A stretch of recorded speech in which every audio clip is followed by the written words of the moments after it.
오늘 본문 말씀은 모두가 암송하기로 한 그런 내용인데요. 모두 암송하셨습니까?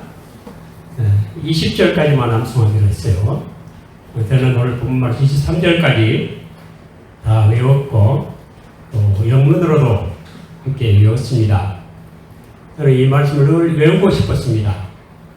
너무나도 심오하고 또 헤아릴 수 없이 깊고 충만한 은혜가 가득한 말씀이고 또 온 세상이 보이는 것들과 보이지 않는 모든 만물이 어떻게 해서 하나님과 화목이 되는가 하는 그런 비결이 기록된 말씀이고 또 우리가 강력한 우리의 믿음이 권고되는 그런 말씀일 뿐 아니라 바울 사도의 일편단심, 복음을 위한 충정심이 잘 표현되어 있기도 합니다.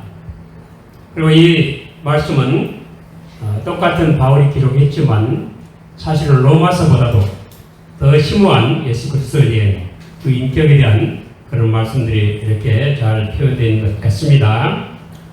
오늘 본문에 기록된 말씀들을 보면 예수님에 대해서 여러 가지로 묘사를 하고 있는데요. 첫째는 보이지 아니하시는 하나님의 형상이라 그런 말씀도 있고 또 만물보다 먼저 나신 자다.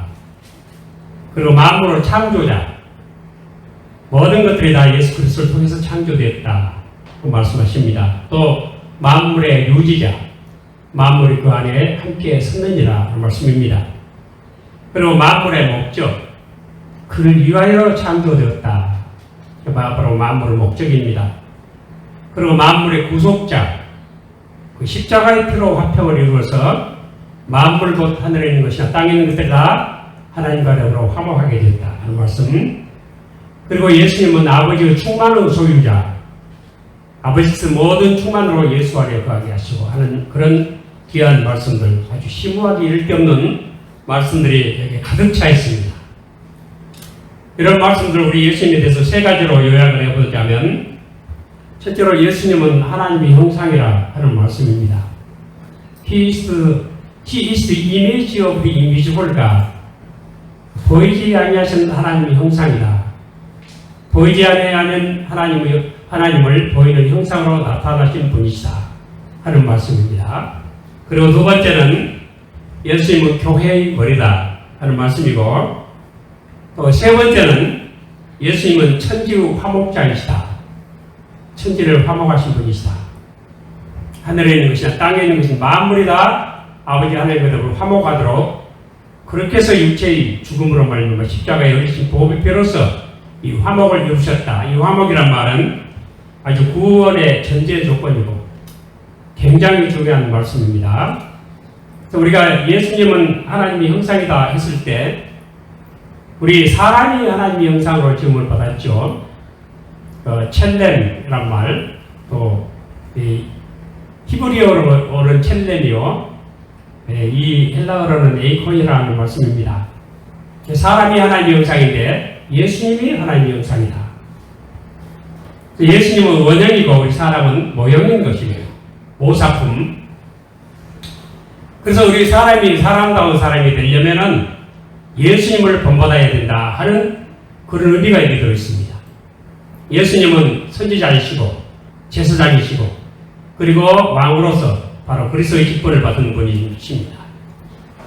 우리 사람이 사람다운 사람이라는 것도 선지자처럼 하나님을 알아야 할 것이고 제사장으로서 하나님께 예배하는 자가 되어야 할 것이고 그리고 왕으로서 하나님의 의를 가지고 세상을 다스리는 자, 바로 그런 존재가 참된 하나님의 형상이에요. 이것이 바로 사람다운 사람인 것입니다. 사람다운 사람이 무엇일까요? 바로 그리스도의 형상을 이루고 있는 사람, 그리스도의 형상을 구현하는 사람, 바로 이것이 사람다운 사람인 것으로 믿으시기를 바랍니다. 그리고 예수님은 교회의 머리시다 했는데 이 머리는 하나님의 모든 충만을 획득하시고 보유하시고 소유하시고 이제 이것을 분배하시는 분으로서의 머리를 의미합니다. 하나님 모든 충만들, 자기 십자가의 구속을 통해서 획득하신 모든 구원의 전체, 이것을 머리로서 온 교회 각 지체에 분배해 주시는 분이 바로 예수 그리스도이십니다. 그것은 머리입니다. 참으로 놀라운 말씀입니다. 그리고 그런 머리의 충만함을 언제 우리가 분배를 받는가? 바로 지금 이 시간에 받으시기를 바랍니다. 바로 이 시간에 우리 주 예수 그리스도께 있는 충만이 내 것이 되는, 성령으로 말미암아 내 것이 되는 그런 귀한 축복을 누리는 시간으로 확실히 믿으시기를 바랍니다. 그리고 천지의 화목자이신 예수 그리스도, 에베소 1장 10절에 기록된 대로 하늘에 있는 것이나 땅에 있는 것이 다 그로 말미암아 이렇게 통일되는 그런 역사가 이루어지는 것입니다. 그래서 예수님은 천지의 중심이 되십니다. 이런 예수님을 우리가 믿게 된 것을 감사하고 늘 찬양을 하시고 기뻐하시고 늘 그 안에서 제 힘을 내시기를 축원합니다. 이런 예수님을 의지하면서 세상에 아무리 어려운 것이 있더라도 다 참고 이기시기를 바랍니다. 그야말로 복음의 핵심으로서 우리 최소한 이런 분을 믿는다 하는 그런 우리 믿음의 자부심을 가지시고 늘 감사하시기를 축원합니다. 그런데 이렇게 신묘하고 참으로 심오하고 깊이 있는 이런 진리이기 때문에 이 말씀에는 여러 가지 오해가 함께 따르는 그런 내용의 말씀입니다. 오늘 이 말씀에 세 가지 이단이 나왔어요. 이것을 우리가 분별할 줄 알아야 바른 구원의 길을 걸어갈 수 있다 하겠습니다. 이 세 가지 이단이 무엇인가를 잠시 상고하고 마치겠습니다. 첫 번째 이단은 아리우스라는 이단입니다. 아리우스주의입니다. 아리우스라고 하는 사람이 예수님은 먼저 나시고 하는 말씀이 있죠. 몇 절에 기록되어 있습니까? 17절에 또한 그가 만물보다 먼저 계시고, 또 15절에도 그는 보이지 아시는 하나님의 형상이요 모든 창조물보다 먼저 나신 자니 먼저 나셨다. 그래서 예수님은 모든 피조물보다 먼저 계시지만 그래도 언젠가 피조가 되신 분이시다. 그렇게 말했어요. 그렇다면 나시기 전에는 존재하지 아니할 때도 있었다. 그렇게 말했어요. 그래서 예수님은 성자는 피조물이고 성령은 피조물의 피조물이다. 이것이 아리우스주의 가르침이에요. 이것이 교회 안에 들어왔어요. 우리 갈라디아서에 보면 다른 복음이라는 말씀 많이 있죠. 다른 복음이라는 말이 있죠.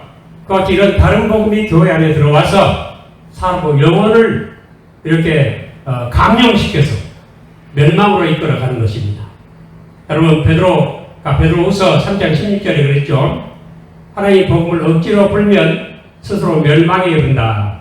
억지로 푼다. 이 디스토트, 즉 왜곡시키는, 진리를 왜곡시키면 멸망에 이른다 했습니다. 바로 그런 멸망에 이를 그런 그 교리가 바로 아리우스주의 교리입니다.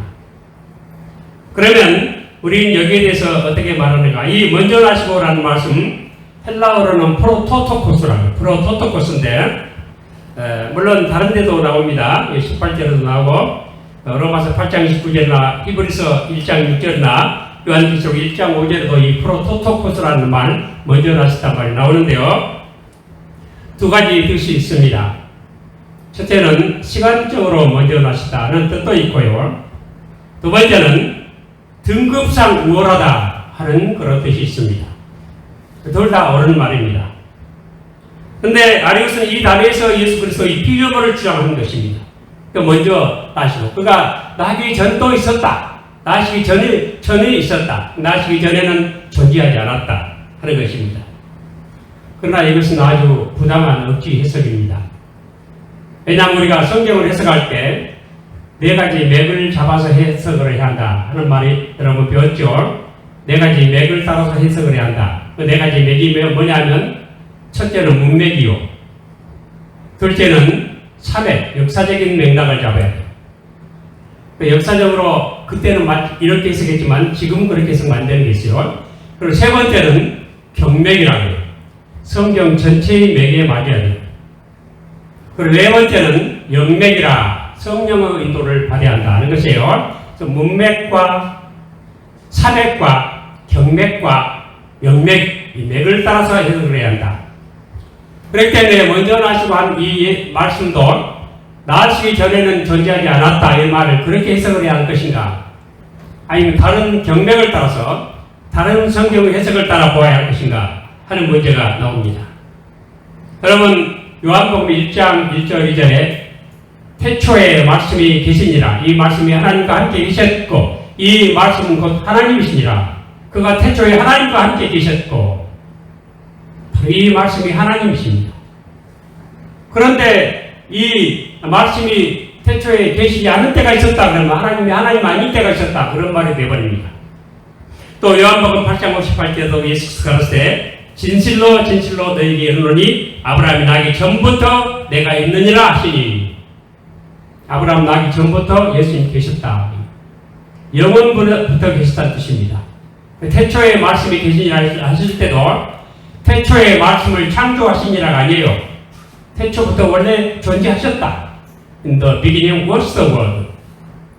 벌써 그 태초는 예수님에게는 아주 먼 과거로 표현을 해요. In the beginning is the world가 아니에요. was the world. 그 전부터 계셨다는 거예요. 그러니까 영원을 의미하는 것입니다.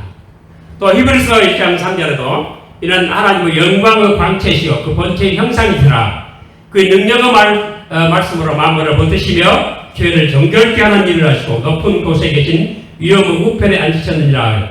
그는 하나님의 영광의 광채시요 본체의 형상이시라. 만일 예수님이 이 말씀이 존재하지 아니할 때가 있었다면 하나님의 영광의 광채가 없을 때가 있었다. 본체의 형상도 없었다. 그런 의미가 되어버리죠. 그래서 그런 해석을 하면 안 된다는 거죠. 그리고 빌립보 2장 6절에도 그는 근본 하나님의 본체시나, 그는 근본 하나님의 본체세요. 그렇기 때문에 그가 존재하지 않을 때가 있었다 하는 말은 어불성설, 절대로 있을 수 없는 그런 말인 것입니다. 그래서 우리는 이 아리우스주의를 절대 따르지 마시길 바랍니다. 이것은 니케아 회의에서 이단으로 확실하게 정죄가 되었어요. 여러분, 누가 지금도 그런 말하면 저는 이런 말을 해주고 싶어요. 삼일째 하나님에 대한 그 비유는 이 세상에 없다. 여러 가지 말들 하지만 뭐 셈이 있고 근원이 있고 뭐 흐름이 있고 그런 말들 하지만 정확하게 맞지 않다. 그 해가 있으면 그 해가 있고 열이 있고 빛이 있다, 이런 식으로 그 비유를 말하기도 해요. 그건 안 맞아요. 언제가 여름 상경학교 교재를 보니까 이건 완전히 이단설을 주장을 해서 그거 써놨더라고요. 즉 말하면 한 사람이 집에서는 아버지요, 또 아들이고, 또 남편이고 아버지고, 또 집에 가면 회사원이고, 그럼 이것은요, 사벨리우스주의라 그래요. 그 사벨리우스주의라 하는 건 뭐냐면, 하나님 한 분인데 때를 따라서 모양을 다르게 한다. 그래서 이걸 양태론이라고 해요. 모양, 태도가 다르다. 한 분인데 일체를 강조하지만 삼위를 부인하는 거예요. 그런 식으로 표현을 했는데, 제가 삼위일체 하나님에 대해서 가장 이것이 옳다, 이것이 가장 근접하다 하는 그런 비유는 뭐냐면 생각과 언어와 호흡이에요. 여러분, 루아의 호흡은 바람, 성령이죠. 그리고 예수님은 말씀이죠. 언어, 로고스. 하나님의 생각을 하시면 말씀으로 표현을 하고, 말씀으로 표현이 될 때 호흡이 작용을 해요, 안 해요? 해야 되죠. 호흡도 역사를 해야 되죠. 그래서 이것이 가장 근접하다, 그렇게 생각을 하고 있어요. 근데 여러분, 제가 말을 하지 않을 때도 내 속에 말이 있어요, 없어요? 말을 하지 않을 때, 말을 하지 않고 가만히 있지만 버스 타고 갈 때 말 안 하고 가만히 앉아 있어요. 그렇다고 내가 말 못하는 사람이 아니고 말이 내 속에 있어요, 없어요? 모든 말이 다 있죠? 그걸 생각을 해보세요. 그래서 먼저 나시고 있을 때 하나님께서 말씀하시기 전에도, 말씀으로 표현하기 전에도 그 말씀 자체는 그 본체로서, 영광의 광채로서, 그 형상으로서 삼일체 하나님의 본체 속에, 본질 속에 함께 계셨다. 우리는 그렇게 믿으시기를 바랍니다. 잘못은 믿어서 아리우스주의를 따라가면 멸망에 이를 것입니다. 두 번째는 만인 구원설이라는 이단입니다. 여기 20절에 보면 그의 십자가의 피로 화평을 이루사 만물 곧 땅에 있는 것이나 하늘에 있는 것들을 그로 말미암아 자기와 화목해 되기를 기뻐하심이라. 만물 곧 땅에 있는 것이나 하늘에 있는 것들을 다 그로 말미암아 자기와 화목해 되기를 기뻐하심이라. 만물이 다 구원받지 않아요? 만물이 다 화목해 되고 리콘사일드, 하나님과 더불어 화목돼요. 그래서 나온 게 바로 만인 구원설이에요. 그러니까 만인 구원설을 주장한 사람이 요한 웨슬레예요. 요한 웨슬레는 이 완전 성화론을 또한 주장하기도 한 사람이에요. 감리교 창설자입니다. 감리교는 예수 그리스도로 말미암아 구원이 성취됐다, 구원이 획득됐다, 이걸 믿어요. 그렇지만 이걸 교리적으로 강조하지 않아요. 감리교는 구원의 성취와 구원의 획득과 구원의 적용에 대해서 인정을 해도 교리적으로 강조 안 하고, 감리교의 관심은 세상에 있습니다. 세상에 나가서 좋은 일을 하자, 우리의 선행을 드러내자, 이거예요. 그래서 구세군도 감리교에서 나왔죠. 군복 같은 걸 입고 이런 활동을 하죠. 그러나 우리 예수 믿는 사람은 군복을 입었든지 안 입었든지 다 십자가의 군병이에요. 그래서 이 감리교는 결국 사람의 이 행동에 사람의 그러니까 의지적인 행동에 중점을 둬요. 근데 의지적인 행동을 통해서 만인이 구원을 받을 수 있습니까? 구원 받을 수 없습니다. 그래서 요한 웨슬레가 이 완전 성화를 주장했다. 저는 그걸 완전 넌센스라고 생각을 합니다. 왜냐하면 거룩은, 성화가 거룩이죠. 거룩은 하나님의 말씀 진리로서 거룩하게 된다. 진리가 틀렸어요. 하나님의 말씀을 가감하면 안 됩니다. 더해도 안 되고 빼도 안 됩니다. 그런데 이 요한 웨슬레는 하나님의 말씀, 예수님은 자기 양들, 자기 백성들, 하나님께서 아버지께서 주신 자만을 위해서 십자가에 죽으신다고 하셨는데 그걸 빼버린 거예요. 그리고 오늘 문맥을 따라서 아까 해석을 해야 된다 그러는데, 오늘 23절 보세요. 23절에 만일 너희가 믿음에 거하고 터 위에 굳게 서서 너희 들은 바 복음에서 복음 소망에서 흔들리지 아니하면 그러하리라. 조건이 달려 있어요. 천지 만물이 다 하나님과 더불어 화목되지만 조건이 있어요. 믿음에서 흔들리지 말아야 돼요. 이 믿음을 굳게 붙잡아야 되는 거예요. 그렇기 때문에 이런 만인 구원설은 이것이 옳지 않고, 우리가 칼빈주의 도르트 쪽에서 말한 제한 속죄가 맞다. 리미티드 어토먼트, 제한 속죄가 성경이 가리키는 교리다. 우리는 그렇게 믿으시기를 바랍니다. 그래서 무조건 만인 구원을 가리킨 게 이거 알미니안이라고 해요. 알미니안이 가르쳤어요. 알미니안주의와 칼빈주의가 서로 대척을 하고 있어요. 칼빈주의는 제한 속죄를 말하고 알미니안주의는 만인 구원설을 말하는데, 만인 구원설은 범신론적이에요. 모든 것이 하나님이 다 그렇게 해버리신다. 하나님이 변해서 세상이 됐다. 이게 범신론 아니에요? 그런 식으로 해석을 합니다. 그리고 성경을 지하기도 하고 또 더하기도 하는 거예요. 만인 구원이라는 말이 없는데 그렇게 하고, 또 성경에 이렇게 제한 속죄를 누누이 말씀하고 있어요.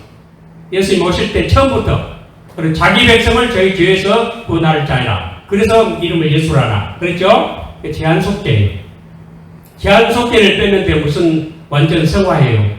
교리가, 성경 진리가 잘못됐는데, 진리가 잘못되면 거룩하지 않습니다. 왜냐하면 진리로 거룩하게 된다고 요한복음 17장 17절에 예수님이 분명히 말씀하고 있기 때문입니다. 그 다음 마지막 세 번째 또 이단이 있습니다. 이건 뭐냐면 구원파의 오해인 것입니다. 구원파는 예수 그리스도의 속죄를 믿지 않습니다. 그 예수님의 속죄를 믿지 않는 게 이렇게 소신의수주의라는 게 있어요. 속죄 필요 없다. 하나님은 사랑이신데 무슨 속죄를 하고 십자가에 죽어서 죄를 보상하고 사랑인데 그게 왜 필요하냐 그러는 거예요. 네, 구원파도 속죄를 믿지 않습니다. 그럼 무엇을 믿는가? 네, 참 교활합니다. 구원협약을 믿습니다. 구원협약. 이건 또 진리예요. 여러분, 이단은 어류를 이단이라고 하지 않는다 그러죠. 그 이단은 진리예요. 이단이 말하면 진리예요. 그래서 넘어가는 거예요. 진리인데 한쪽 진리를 강조함으로 한쪽 진리를 훼손할 때 이단이라 그런다 했죠.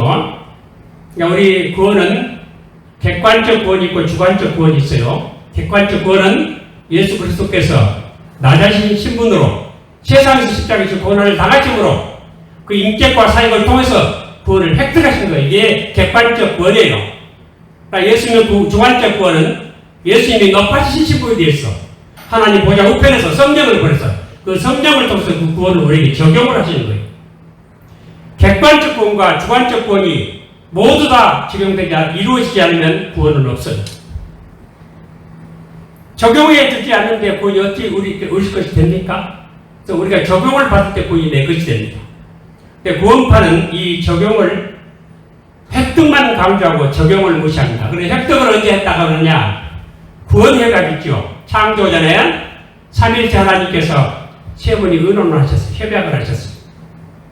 아버지 성부께서 계획하시고 성자께서 집행을 하시고 성령께서 적용을 하시기로 약속을 하신 거예요. 이걸 구원협약이라 팍툼 살루티스라고 하는 건데 그때 구원이 이루어졌다.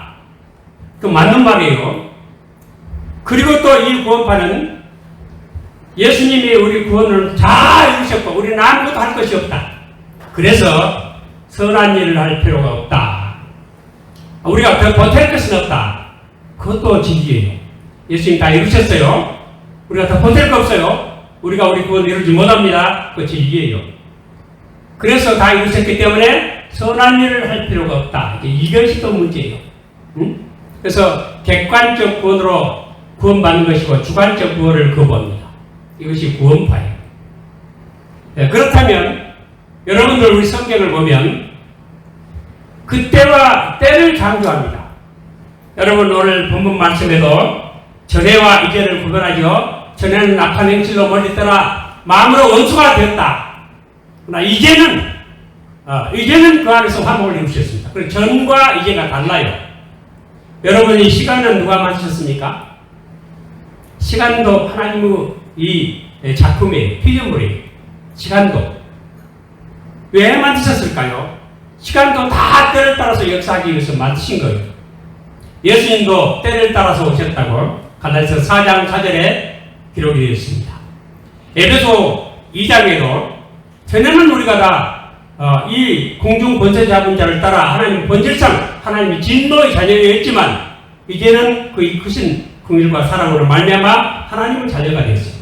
전과 이제를 구분합니다. 그런데 이 구원파는 전과 이제가 없어요. 전에 다 됐고 이제는 필요가 없어요. 이것이 구원파예요.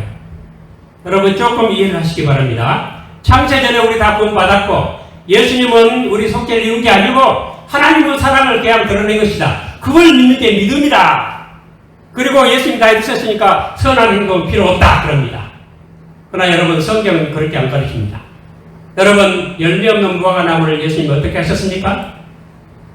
저주하셨고 또 비유로 말씀하실 때 3년이나 포도원에 심겨진 무화과 나무 열매가 없을 때 뽑아버리라. 뽑아버리라. 그 열매가 뭘까요? 이것이 바로 선행입니다. 선행은 구원의 조건이 아니고 구원의 열매입니다. 구원받기 위해서 선을 행하는 것이 아니고 구원받았기 때문에 선한 일을 행하는 것입니다. 그래서 디도서 2장 14절에 확실하게 가르쳐주고 있습니다. 그가 우리를 대신하여 자신을 주시면 모든 불법에서 우리를 구속하시고 우리를 깨끗하게 하사 선한 일에 열심하는 친백성이 되게 하려 하심이라 말씀하셨습니다. 그리고 에베소 1장 10절에도 말씀하고 있죠. 전부터 예비해서 우리로 선한 일을 행하게 하시기 위해서 구원하셨다고 분명히 말씀하십니다. 그래서 선한 일은 구원의 조건이 아니고 뭐예요? 구원의 열매다. 구원받은 증거다. 구원받은 믿음을 가진 증거가 선한 일을 행하는 것입니다. 여러분, 세상에 우리 기독교가 기독교다운 면을 드러내는 게 뭘까요? 그것은 선한 일을 통해서 드러내는 것입니다. 물론 그 일은 감리교가 잘하고 있어요. 우리 기독교가 죽은 보수주의, 죽은 정통주의를 논할 때 거기에 대한 반작용으로 일어난 게 감리교예요. 그 어떤 면에서 옳아요. 근데 예수 그리스도의 구속에 의해서 구원받는 게 아니고 우리 사람은 그런 선행에 의해서 노력에 의해서 의지에 의해서 구원받는다. 이게 또 문제예요. 그래서 이와 같이 모든 이단은 성경에서 나옵니다. 여러분 지금 뭐 신천지교도 성경 가지고 합니다. 그 성경 잘못하면 망합니다. 이 귀한 말씀 속에 이와 같은 아주 무시무시한 함정이 들어있다는 거 이렇게 생각하시면서 우리 바로 믿고 바로 구원받고 믿음의 증거인 선한 열매 많이 맺으면서 우리 하나님 영원하게 하는 우리 모두 되시기를 축원합니다.